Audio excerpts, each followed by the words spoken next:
I called Campus Cruiser and they told me to meet them somewhere for them to pick me up, and I had no idea where it was. So I ended up having to take the tram and walking like all the way over here when I was all the way over there. Okay. So I think probably if I had something like that, it could help. Yeah, because there's not really maps here. Okay. So unless you have like an actual map. And with all the construction and stuff, Okay. as a new student, it's probably a little bit more difficult to find your way than Okay. as an established continuous. The track your friends thing is pretty cool. I like that. Okay. Yeah, if you're like meeting someone, like where are you? I know where you are. Okay. I'll come right now. Yeah. The buddy tying feature is pretty useful, I think, because if you're going to meet a person somewhere and both of you don't know the place that well. So I guess if you have this, you know where exactly he is, and you can maybe tell him, okay, I know where you are. Stick where you are, and I can find you and stuff like that.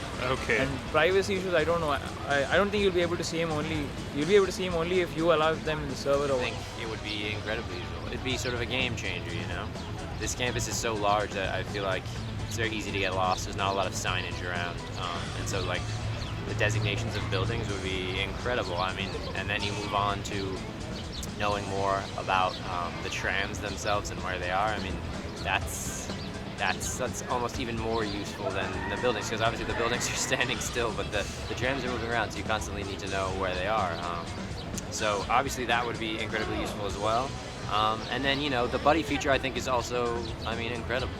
Again, the campus is so large that it's hard to run into your friends consistently, and you see people meet each other, you know, in front of coffee shops, and they look like they haven't seen each other in 1,000 years. But this obviously would allow them to sort of locate each other, find each other, and meet on a more consistent basis. So I think this program would be, you know, incredible for any USC student.